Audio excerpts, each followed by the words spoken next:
Que el Señor bendiga a todos mis hermanos en Cristo en este día. Vamos a estar meditando en la palabra del Señor y vamos a leer la escritura en el Evangelio según San Mateo, en el capítulo 13, en el verso 44 al 50.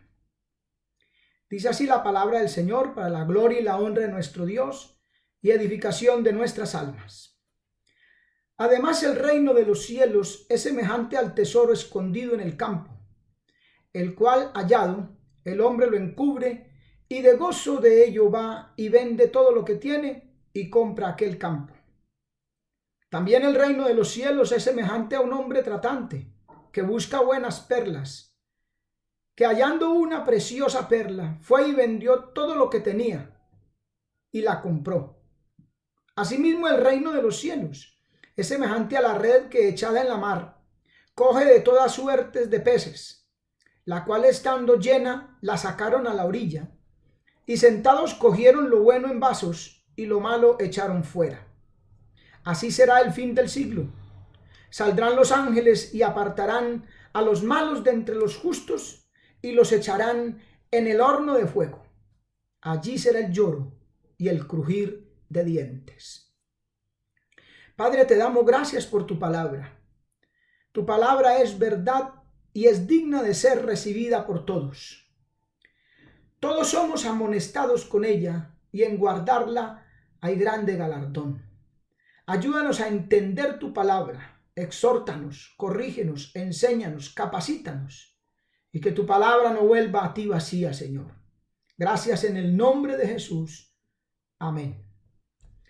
Vamos a meditar en esta mañana en el tema antes de su segunda venida.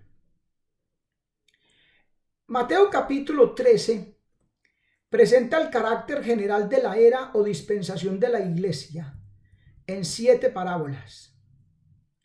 La parábola del sembrador es una introducción que describe las diferentes formas como se va a recibir la verdad, el evangelio, la semilla. La parábola de la cizaña, sembrada junto al trigo, indica el peligro de la falsa profesión y error, lo que no será juzgado sino hasta el tiempo de la siega. La parábola de la semilla de mostaza indica el rápido crecimiento del cristianismo desde un pequeño comienzo hasta un gran movimiento. La parábola de la levadura habla del mezclado con la buena masa hasta que todo el mundo quedó leudado. El tesoro escondido se refiere a Israel escondido en cuanto a su entidad nacional en la era actual, pero que sin embargo fue comprado por Cristo en su muerte. La perla de gran precio habla de la iglesia como aquella por la cual Cristo murió. Y la parábola de la red ilustra la separación de los malvados y de los perdidos al final del siglo o al final de la era. Este pasaje habla de todo el periodo entre la primera y la segunda venida de Cristo, sin referencia al arrebatamiento o a los detalles de la iglesia como cuerpo de Cristo. Describe la esfera de la profesión de fe y el cuadro místico del bien y del mal y todo su desarrollo dual durante este periodo, y lo caracteriza, llegando a su clímax en el juicio y la separación. No hay justificación para el posmilenialismo, con sus conceptos de que el reino de Dios finalmente triunfará por medio de la predicación del evangelio y por el esfuerzo humano. Pero por otra parte, no hay lugar para el pesimismo, porque Dios cumplirá su propósito. Alguna semilla caerá en buena tierra y producirá fruto. Habrá trigo en medio de la cizaña y buenos peces entre los malos. Los 2000 años transcurridos desde Pentecostés han demostrado la exactitud de la palabra en esta gran profecía de Mateo. Algo similar sucede con Mateo capítulo 24. En los versos del 4 al 14 encontramos 9 señales del fin. los falsos cristos, las guerras y los rumores de guerras, hambres, pestilencias, terremotos, mártires, falsos profetas, iniquidad abundante y un enfriamiento del fervor de Cristo en el pueblo de Dios. El evangelio del reino es predicado en todo el mundo. Encontramos la creciente apostasía de parte de los inconversos que hay dentro de la iglesia profesante.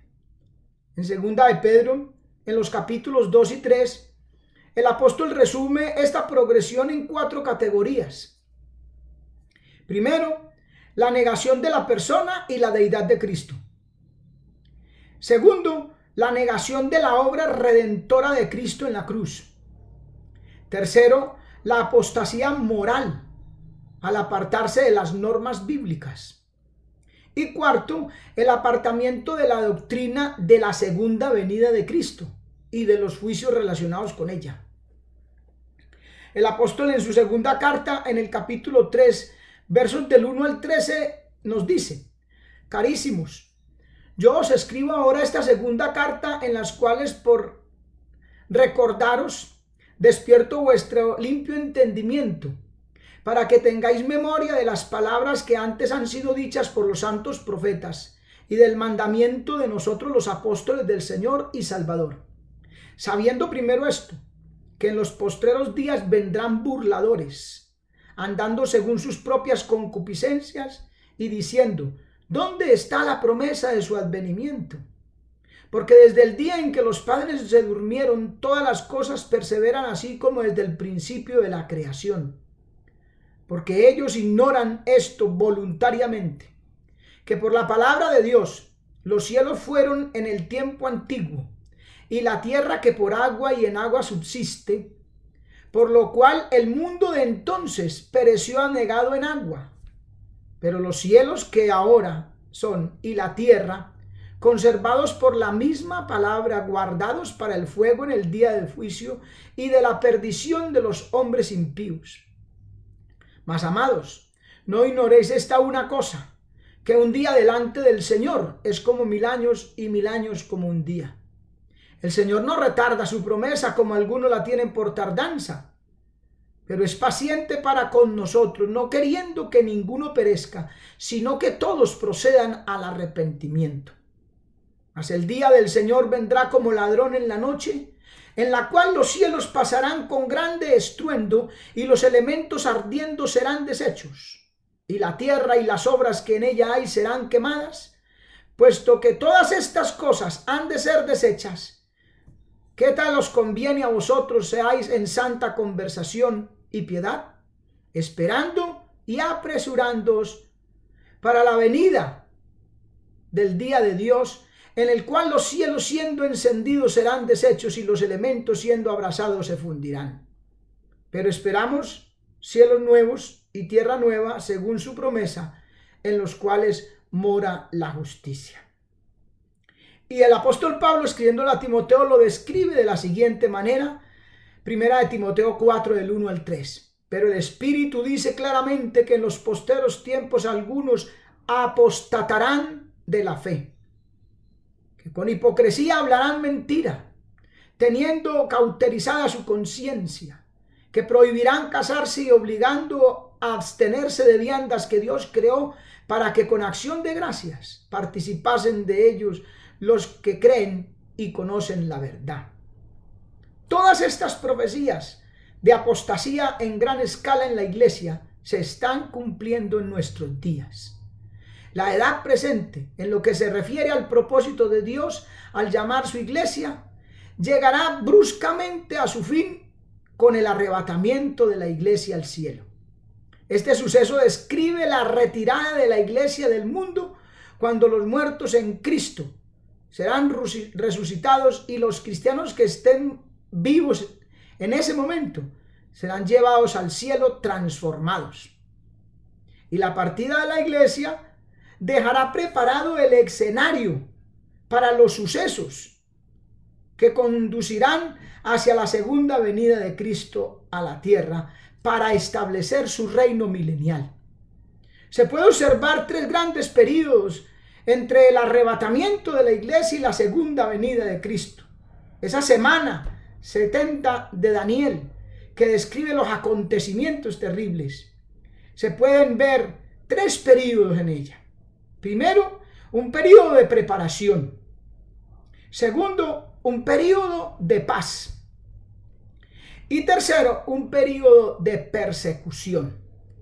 El periodo de preparación estarán relacionados con las tres grandes áreas de la profecía que conciernen a la iglesia, a Israel y a los gentiles. En el caso de la iglesia, el cuerpo de Cristo fue llevado al reino de los cielos en el arrebatamiento. Entonces tendremos que hablar de la iglesia profesante que quedará en la tierra, compuesta enteramente de personas no salvas, aunque algunos se puedan convertir, o muchos se van a convertir, pero será de personas no salvas para cumplir las profecías acerca del cristianismo de una manera global. Y se ve aquí en su etapa de completa apostasía, puesto que cada cristiano verdadero ya ha sido quitado. Religiosamente hablando, el periodo posterior del rapto será un movimiento hacia la integración de la iglesia mundial, hacia la religión única mundial, gestionada por el falso profeta, desprovista de los rasgos redentores de la verdadera doctrina cristiana. En una palabra, el ecumenismo. Para Israel, en este periodo de preparación, muchos despertarán y se darán cuenta que Jesús es el Mesías. Y haciendo uso de ejemplares de las Escrituras, de libros de doctrina dejados por los cristianos y de obras acerca de los pasajes bíblicos que hablan sobre la esperanza del Mesías, que muchos judíos ya poseen, indudablemente tendrán una curiosidad insaciable para saber qué pasó con los cristianos que desaparecieron. De este grupo de judíos, ¿será que Dios escogerá los 144,000 que predicarán el evangelio en ese periodo de tribulación? Y con relación a los gentiles, el tiempo de preparación supone la resurrección del antiguo imperio romano, en la forma de 10 naciones que se unen en una confederación llamada el Mercado Común Europeo o Comunidad Europea, comandadas por el anticristo, el cuerno pequeño que nos habla el profeta Daniel, o el inicuo que nos habla el apóstol Pablo.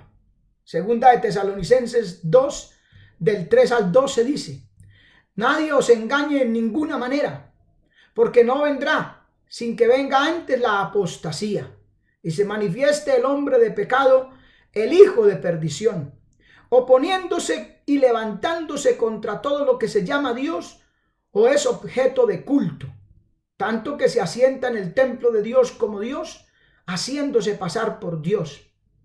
Aquel inicuo cuyo advenimiento es según operación de Satanás, con gran poder, señales y milagros mentirosos, y con todo engaño de iniquidad a los que perecen, por cuanto no recibieron el amor de la verdad para ser salvos. Por tanto, Dios les envía espíritu de error para que crean a la mentira, para que sean condenados todos los que no creyeron a la verdad, antes consintieron con la iniquidad.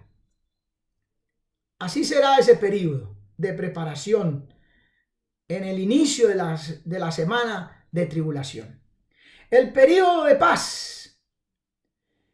Este inicuo que habla el apóstol usará la artimaña de establecer un protectorado para Israel y por este medio traer una cierta medida de paz y tranquilidad para este pueblo que estará seguro relativamente hablando. Y se le van a conceder privilegios en cuanto a comercio y una libertad en cuanto a tensión que no los ha caracterizado desde que fue fundado la nación en 1948. Indudablemente el cambio inspirará a muchos judíos a regresar a su antigua tierra e Israel va a prosperar económica y financieramente. En este periodo será reconstruido el templo en Jerusalén. Los judíos ortodoxos renovarán el sistema mosaico del sacrificio, lo que no se había ofrecido desde que el templo fue destruido en el año 70 después de Cristo. Esto lo podemos deducir de Daniel 9:27, que dice: y en otra semana confirmará el pacto a muchos, y a la mitad de la semana hará cesar el sacrificio y la ofrenda. Hará cesar el sacrificio y la ofrenda. Esta tranquilidad será alterada por lo descrito en Ezequiel 38 y 39, un ataque a Israel por parte de Rusia y sus aliados.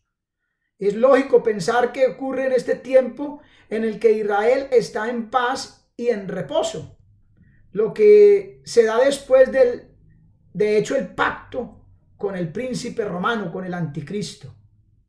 Y allí en Ezequiel se habla de que Israel estará seguro, sus puertas abiertas. Ahí aprovechará. El tercer periodo de esta semana sería el periodo de persecución, ya que el príncipe del pueblo que ha de venir, o sea, el príncipe romano de la comunidad europea, quebrantará el pacto de la noche a la mañana y se convertirá en su perseguidor. A los 3 años y medio, dice la escritura, se sentará en el templo de Dios como Dios, haciéndose pasar por Dios. Y eso introduce un periodo de persecución al que Jeremías denomina como el tiempo de la angustia de Jacob. Y en otros lugares, el periodo descrito como la gran tribulación. Daniel 12:1 dice: en aquel tiempo se levantará Miguel, el gran príncipe que está por los hijos de tu pueblo, y será tiempo de angustia cual nunca fue después que hubo gente hasta entonces. Mas en aquel tiempo será libertado tu pueblo, todos los que se hallaren escritos en el libro. Y Mateo capítulo 24 verso 21 dice: porque habrá entonces gran tribulación, cual nunca fue desde el principio del mundo hasta ahora, ni será. Va a ser algo tremendo, hermano y amigo. Mientras tanto, Dios enviará sus juicios, aquí representados en los 7 sellos, las 7 trompetas, las 7 copas de la ira de Dios. La mayor parte de la población del mundo será destruida por las guerras, las pestilencias, el hambre, las estrellas cayendo del cielo, terremotos, posesión demoníaca y una grave interrupción del orden de las fuerzas naturales en el mundo.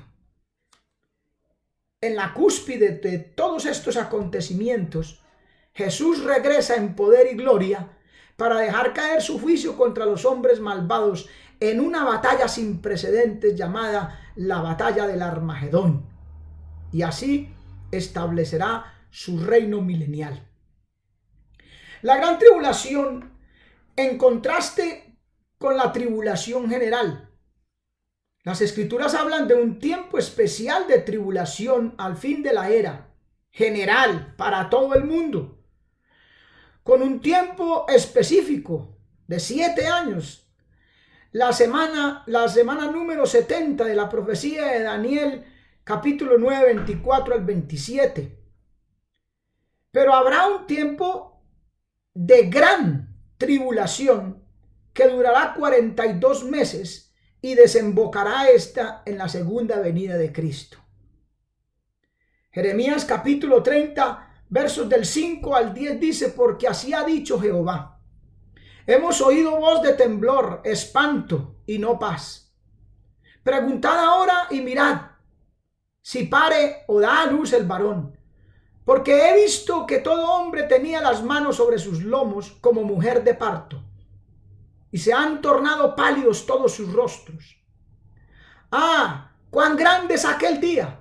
Tanto que no hay otro semejante a él. Tiempo de angustia para Jacob, mas de ella será librado. Y será en aquel día, dice Jehová de los ejércitos, que yo quebrantaré su yugo de tu cuello y romperé tus coyundas.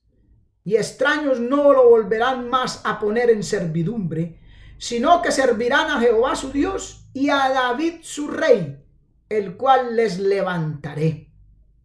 Este último anuncio del reino milenial, cuando David será resucitado y con Cristo reinará sobre la casa de Israel, de acuerdo con esto, a Israel se le da ánimo para que no desmaye en el propósito de Dios, que a su tiempo, dice, Jacob volverá, descansará y vivirá tranquilo, y no habrá quien lo espante.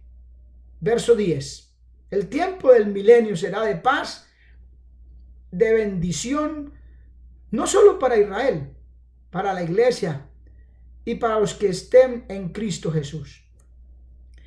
La doctrina de la tribulación en el Nuevo Testamento, según Mateo 24, del 3 al 14, Jesús dijo a sus discípulos una serie de señales que para nosotros ya se han cumplido en su mayor parte. Acontecimientos y situaciones que caracterizan la era antes del rapto. Y en Mateo 24, del 15 al 29, Cristo responde a la pregunta sobre las señales específicas, describiendo la gran tribulación misma. Dice que comenzará cuando los hombres vean en el lugar santo la abominación desoladora de que habló el profeta Daniel, ahí en el verso 15, refiriéndose a la profanación del templo y a la ocupación del lugar de Dios en el templo por el anticristo.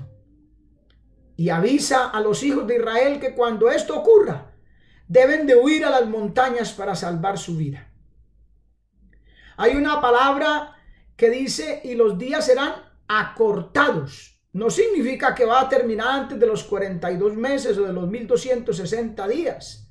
No, significa simplemente que si no fuera terminada esa tribulación por la segunda venida de Cristo, entonces la gran tribulación exterminaría toda la raza humana. Pero dice que por causa de los escogidos, ya sea que se refiera a los salvados de Israel o a los salvados de los gentiles o a ambos grupos, el regreso de Cristo, aunque será un tiempo de juicio para el mundo, será un tiempo de liberación para los salvos. También en ese periodo habrá falsos profetas y falsos cristos, así como antes del rapto. Habrá falsos informes de que Cristo ha venido de una manera secreta. Por eso dice, miradlo allí o miradlo allá. Dice, no creáis, porque como el relámpago que sale del oriente y se muestra hasta el occidente. O sea, será un acontecimiento público que lo verá todo hombre. La sexta copa en la gran tribulación está relacionada con la preparación de la gran batalla de Dios, que se centra en el lugar llamado Armagedón, de donde ella toma su nombre. Aquí los reyes de la tierra y sus ejércitos se han de reunir. Apocalipsis capítulo 16, verso 13 y 14. Y vi salir de la boca del dragón y de la boca de la bestia y de la boca del falso profeta 3 espíritus inmundos a manera de ranas, porque son espíritus de demonios que hacen señales para ir a los reyes de la tierra y de todo el mundo, para congregarlos para la batalla de aquel gran día del Dios Todopoderoso. Esa no es una batalla que el hombre programe, es Dios quien hace todas las cosas. La copa final, Apocalipsis 16, 7 al 21, describe un gran terremoto que destruye las grandes ciudades del mundo. Trae juicio contra Babilonia, la gran ramera, y hace desaparecer islas y montañas.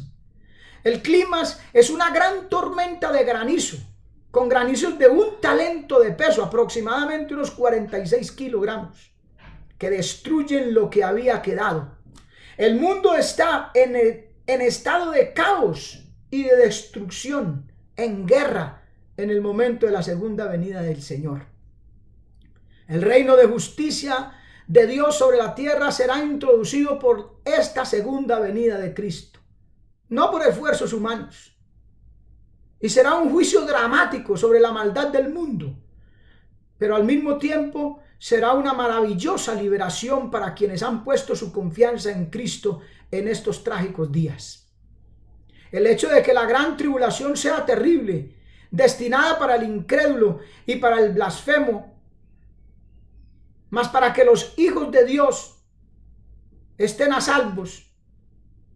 Pero es otra razón para nosotros pensar y creer que el arrebatamiento de la iglesia ocurrirá antes de este terrible tiempo de sufrimientos. La iglesia no pasará por la gran tribulación.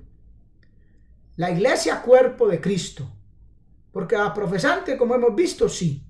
Apocalipsis 3:10 tiene la promesa que dice: por cuanto has guardado la palabra de mi paciencia, yo también te guardaré de la hora de la prueba que ha de venir sobre el mundo entero, para probar a los que moran sobre la tierra. La iglesia jamás se nombra en los pasajes relacionados con la tribulación. Aunque habrá hombres que vendrán a Cristo y son llamados santos, jamás se usan las expresiones específicas que los vinculen con la iglesia. En cambio, son judíos salvados y gentiles salvados, muchos de ellos, y muchos sometidos al martirio. La gran tribulación es un preludio de la segunda venida de Cristo, haciendo ver claramente que es necesaria la intervención divina en el escenario mundial, tanto para juzgar a los malos como para librar a los buenos. Ahí está la parábola de la red de los peces, y proporcionando un contraste entre la tenebrosa hora de la tribulación y la gloria del reino glorioso que la sucederá. Mateo 13:49 dice: así será el fin de los siglos. Los ángeles apartarán a los malos de entre los justos. ¿Ve? Amigo, hermano, el fin del discurso oído es este: teme a Dios y guarda su palabra, porque esto es el todo del hombre. Dios me los bendiga, Dios les guarde y hasta la próxima oportunidad.